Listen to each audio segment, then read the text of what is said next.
Olá, meus amores. Começando agora mais uma aula de arte. Vamos observar aqui a expressão de susto, de medo dessa menina. Quem nunca fez essa expressão, né?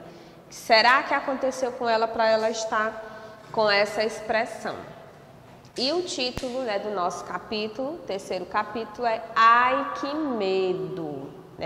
Nesse capítulo você vai ver que as tempestades podem ser temas de peças de teatro e de filmes.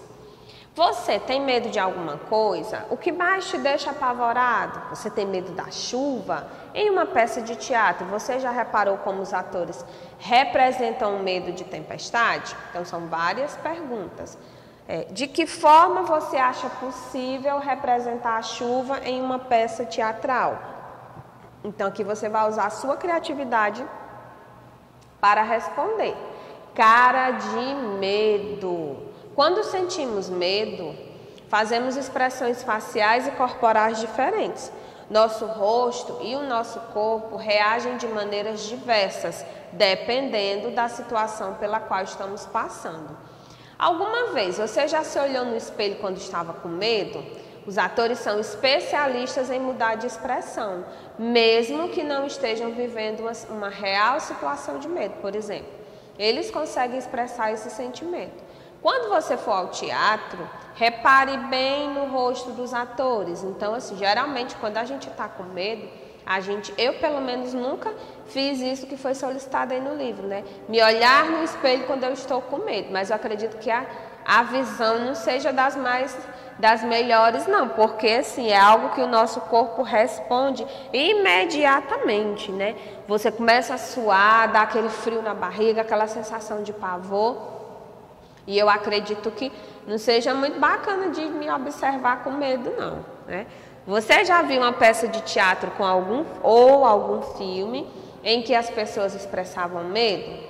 Então aqui a gente observa, né, o rosto, a expressão dessa menina, uma expressão de medo, medo do escuro, medo de algum bicho, medo de algo que venha a fazer com que nós, seres humanos, tenhamos esse medo.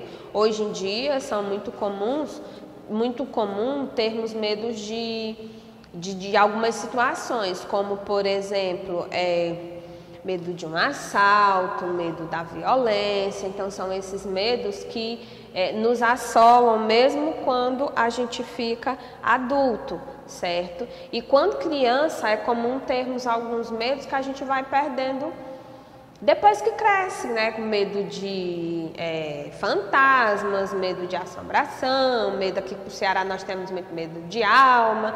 Na minha época tinha muito uma tal de uma perna cabeluda. Então, assim, são coisas que vão aparecendo, que para vocês hoje em dia a gente vê muito vocês falar, né? Da Annabelle, Então, assim, são situações em que vão sendo colocadas, né? Esses possíveis seres existentes ou inexistentes e que vão povoando o nosso imaginário. Na página 230, nós temos a seção Aprender Brincando. Observe as imagens de pessoas com medo e reproduza essas expressões faciais. Gente, eu no mínimo deveria ser essa aqui, ó, cada um representando o medo, mas com uma expressão diferente. Então, faça você essas expressões aqui, se olhe no espelho, a gente ri, só que se a gente parar para pensar, na realidade é isso aí que acontece com a gente. Algumas pessoas, elas conseguem fazer caretas e expressões que assustam os outros. Você consegue? Ao sinal do professor, saia da sala. Então isso aqui você vai fazer com os seus pais ou com os seus amigos. Tenham muito cuidado com os seus irmãos, quem estiver na sua casa, né? Tenham muito cuidado, porque às vezes a gente vai trollar alguém, é muito comum escutar muito vocês usarem essa expressão. Eu vou trollar fulano, eu vou dar um susto, eu vou fazer um medo, né? Eu vou chegar de mansinho. É bacana, às vezes, a gente vê essas trollagens, só que muitas vezes a gente precisa ter cuidado, porque a gente não sabe como a pessoa está naquele dia, se ela está com uma situação emocional boa, se ela não tem problemas de nervo, se ela não tem problema no coração. Então é toda uma situação em que a gente tem que observar. Às vezes um simples susto leva a pessoa a passar mal. Então a gente tem que ter um cuidado bacana, né? Diz aqui, ó, na página 43 do material de apoio, desenhe uma expressão que transmita muito medo, né? Recorte e brinque com seus colegas usando esse desenho como máscara. Então, você lá na página 43, você vai fazer o desenho de uma expressão que para você representa o medo, né?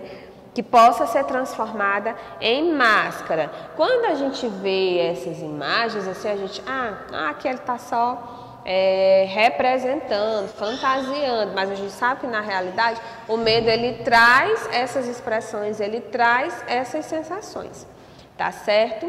Então aqui a gente finaliza a nossa aula de arte, né, falando um pouco desse medo, um medo real ou irreal, de uma situação de fato que aconteceu ou não. Quando os nossos medos eles não são de situações reais, é um pouco mais fácil de se resolver. Um medo de uma criança, de um fantasma, antigamente o pessoal usava muito o medo do babau, que eu ainda vejo meus alunos dizendo para os irmãos, olha o babau, e a gente sabe que depois não existe. Então é fácil você desmistificar. Agora, quando a situação é real, um assalto, uma violência, aí você vai carregar esse medo por todo sempre, né? Como forma de precaução, não de deixar de realizar as coisas devido a esse medo, mas como uma forma de precaução, de cuidado, né? Atenção aonde vai esse tipo de situação. Então, até a nossa próxima aula.